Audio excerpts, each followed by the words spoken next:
La morfometría geométrica es un método cuantitativo relacionado con la descripción y análisis de objetos geométricos basado en la relación entre estructuras homólogas.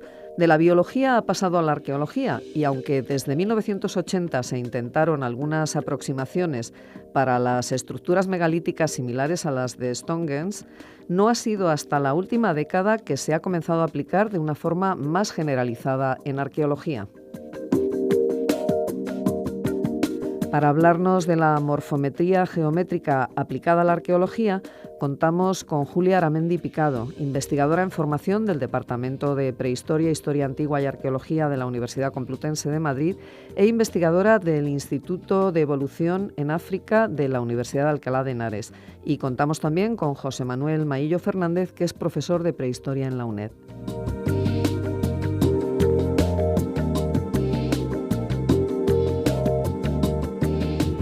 Julia, ¿qué tal? Bienvenida. Hola, gracias. Bueno, quisiera que nos empezaras explicando realmente cómo empieza en biología o cómo empezó en los estudios de morfometría geométrica. Bueno, pues los estudios de morfometría geométrica ya se conocen desde principios del siglo XX, cuando hay un interés dentro del campo de la biología, ¿no?, por entender las formas de los organismos y por entender cómo cambian o en qué se parecen o en qué se diferencian.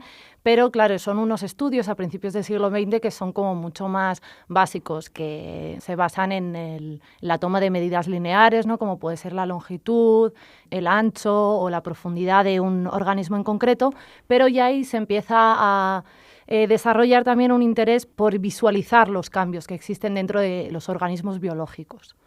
Y entonces me imagino que esta cuestión, que es como muy precientífica, ¿no?, desde el inicio de la disciplina, que me imagino además que serviría para definir las especies, ¿no?, y los cambios, o la evolución de estas especies, ¿no?, durante el paso del tiempo.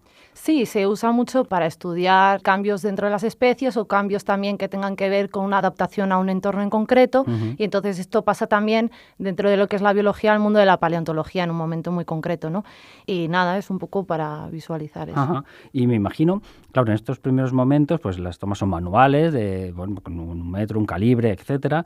Me imagino, Juliesita, que a partir de la computación, de la informática, me imagino que la disciplina toma otra dimensión, ¿no?, que explota tanto en los aspectos analíticos como en los aspectos interpretativos, ¿no? Sí, a partir de los años 80 del siglo XX y luego todavía mucho más exageradamente a partir de la década de los 90, por supuesto, se produce una virtualización de la metodología, ¿no?, porque podemos tomar ya fotografías o imágenes en 2 dimensiones, tanto de escaneado de dibujos o de propias fotografías de los elementos que queramos analizar, y luego ya hay un paso más allá, que es cuando se realiza una virtualización con modelos en 3D, en la que se pueden analizar ya muchos más aspectos que lo que simplemente vemos bidimensionalmente.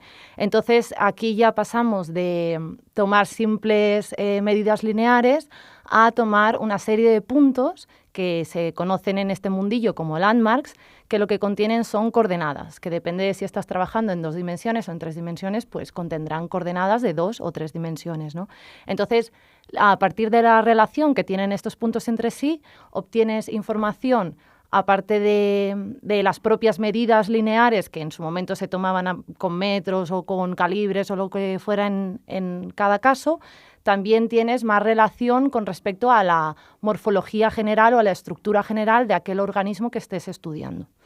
Nos has comentado en todo este proceso que se trata de visualizar esos cambios, ¿no? Pero ¿cómo se visualizan esos cambios realmente cuando haces el análisis, ¿no? O sea, ¿puedes saber qué elementos cambian, cuáles son los determinantes de un cierto cambio? ¿Cómo se hace esto para, no sé, hay que verlo a partir de fórmulas, hay que verlo a partir de alguna gráfica? ¿Cómo se plantea esta cuestión? Pues esto es bastante interesante porque ya alrededor de 1917 o por ahí, cuando ya te he comentado antes, ¿no?, que había un interés a la hora de visualizar, aunque fuera de manera muy rudimentaria, esos cambios, cuando se hacían los primeros estudios morfométricos, hubo un señor que se llama Darcy Thompson que desarrolló una serie de retículas para él visualizar los cambios que se daban. Entonces él lo hizo a través, pues, por ejemplo, de una serie de peces, ¿no?, y esas retículas se iban deformando a medida que los peces iban cambiando de forma.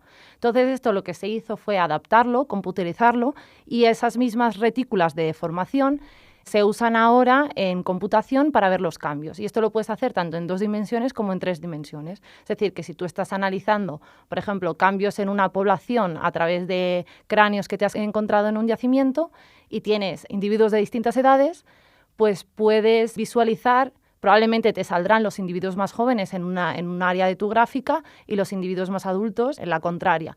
Y todos esos cambios tú puedes visualizarlos a través de estas retículas de deformación en las que se te informa de cómo va cambiando cada aspecto de la forma que tú has registrado mediante esos puntos que te comentaba antes, que son los landmarks. Claro, y esto es, en este caso, por ejemplo, serían en poblaciones de individuos infantiles a adultos, pero me imagino que también se puede hacer entre especies, ¿no? Bueno, entre especies sí, se puede hacer entre especies siempre la evolución de una misma especie, por ejemplo. Claro, de un mismo género, en este caso. Lo único que es importante es que siempre haya una homología. Es decir, tú no puedes estar comparando aquí peras y árboles.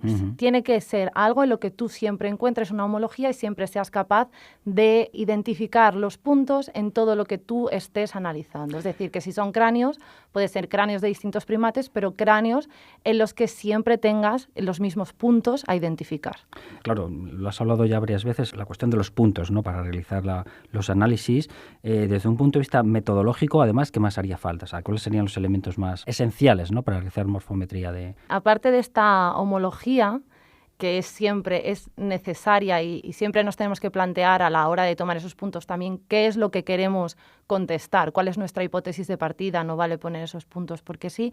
Aparte de cumplir ese requisito, luego tenemos otro requisito que está relacionado con la multidimensionalidad de los datos, porque como ya te decía, cada punto que tomamos contiene información en forma bidimensional o tridimensional a partir de coordenadas. Y tú en cada individuo vas a poner varios de esos puntos, con lo cual hay una cantidad enorme de información, ¿no? Entonces, para realizar estos estudios es necesario primero reducir esa dimensionalidad y esto se hace a través de una especie de estandarización que lo que hace es escalar, rotar y localizar todos los organismos, elementos o lo que vayas a estudiar en el mismo punto concreto y al reducir esas dimensiones luego ya puedes empezar a analizar tu muestra. Entonces, este análisis previo, que siempre es necesario en morfometría geométrica, se conoce como el análisis de Procrustes.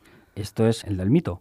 Sí, el del exacto. Mito griego. De ahí recoge su nombre, viene del mito griego de este señor Procrustes, ¿no?, que tenía como una posada en una colina y entonces pues tenía distintos visitantes y tenía una cama de hierro.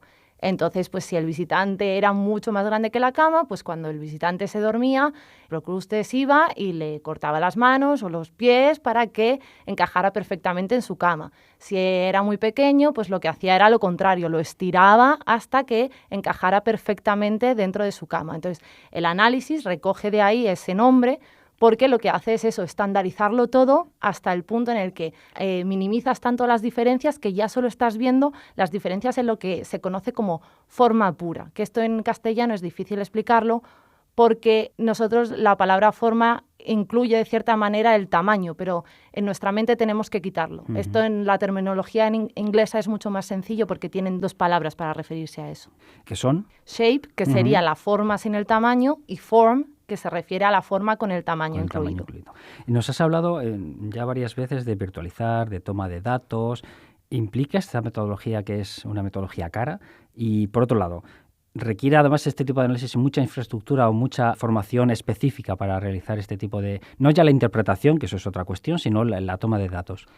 Pues esto depende mucho del tipo de análisis que quieras hacer. Es decir, si estás trabajando con elementos como pueden ser huesos, en los que a lo mejor te interesa también información sobre el interior de esas estructuras óseas, pues sí que tienes que recurrir a metodologías bastante más caras o que solo están disponibles en ciertos centros de investigación o ciertos hospitales, como pueden ser los TACs, las imágenes por resonancia magnética o incluso los microTACs, que eso sí que son carísimos y de muy difícil acceso.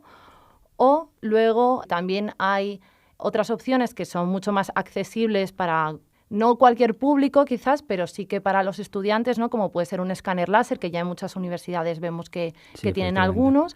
O luego ya si no tienes ningún tipo de financiación, puedes recurrir a la fotogrametría, ¿no?, que simplemente con una serie de fotografías superpuestas tú te puedes crear tu propio modelo. Sí que es verdad que, claro, este tipo de métodos no nos dan información sobre el interior del elemento que estamos estudiando, pero si a lo mejor estás estudiando pues algo que no sean huesos o que solo estás estudiando la morfología externa de esos huesos, pues tampoco te interesa irte a algo caro que no te va a dar más información.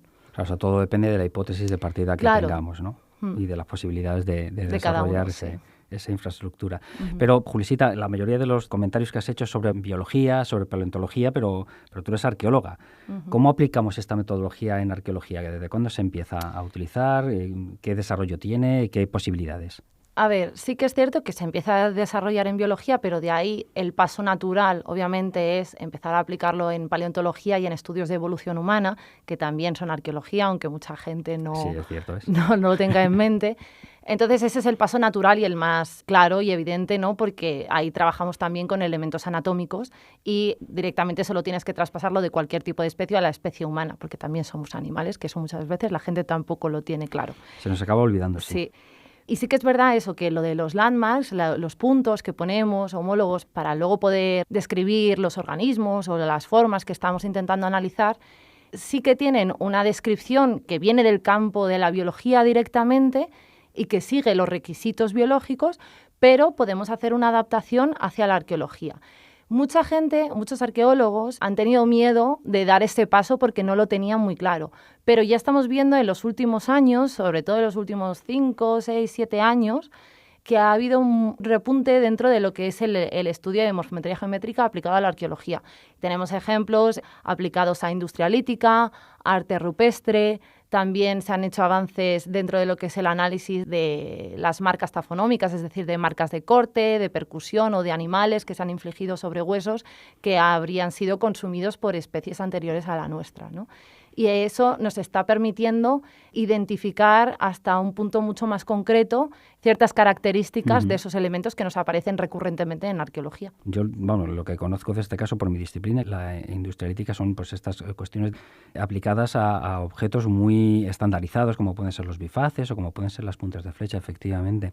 Pero si nos permiten nuestros oyentes, me gustaría acabar el programa pues haciendo un poco Paco Umbral, ¿no? Un Paco Umbral, y que nos hablases un poquito en concreto de cómo lo estás aplicando tú estás haciendo la tesis doctoral en la Complutense y lo estás aplicando sobre fósiles humanos africanos de la Granja de Olduvai y también de Sudáfrica. ¿Qué es lo que estás buscando con esta metodología? ¿Qué hipótesis de partida tienes en mente? ¿Qué desarrollo has hecho? Y, conclusiones, si nos puedes decir todavía algo de este trabajo que estás haciendo. Bueno, yo es que me metí en un berenjenal un tanto curioso porque decidí aplicar esto a huesos largos, como serían el fémur, el húmero, el radio, la tibia, a huesos largos de especies anteriores a la nuestra, para ver si éramos capaces de identificar esto con una mayor exactitud, porque el problema que tenemos muchas veces en arqueología, sobre todo cuando tratamos con registros muy antiguos, es que los fósiles nos aparecen muy fragmentados. Claro. Y normalmente en los huesos largos, el problema que tenemos anatómicamente es que los landmarks, estos puntos homólogos que solemos identificar fácilmente, aparecen en los extremos de los huesos. Y esto es precisamente lo que más nos falta en arqueología. Entonces, hay muchos huesos de especies anteriores a la nuestra que no se han estudiado en profundidad precisamente porque no se pueden identificar correctamente. Y en concreto en el sitio donde yo trabajo, que es en la Garganta de Olduvai en Tanzania, tenemos unos yacimientos en un contexto cronológico de hace alrededor entre 2 millones de años y luego estamos en otros de 1,3 millones de años, pero tenemos un contexto en el que parece que tenemos varias especies distintas haciendo distintas cosas en un mismo entorno. Entonces, muchas veces es difícil analizar eso cuando no nos aparece ningún resto craneal. Y en los últimos años nosotros en nuestro equipo precisamente eso no nos ha aparecido apenas, sino que muchas veces nos encontramos restos de huesos largos aislados completamente. Entonces, como esto era una problemática, yo dije, bueno, pues voy a intentar afrontarla.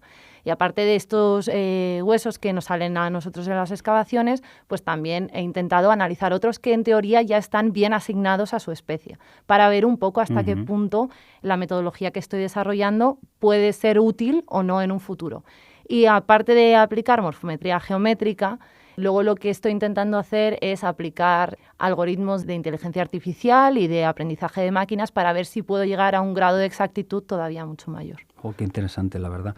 Pues te deseamos mucha suerte en esta etapa final de tu trabajo. Y bueno, pues hasta aquí el programa de hoy sobre esta metodología innovadora para el estudio de la arqueología. Juliesita, muchas gracias por ayudarnos a entender pues esta metodología de una manera mucho más clara. Espero que hayan sido de su interés y hasta la próxima.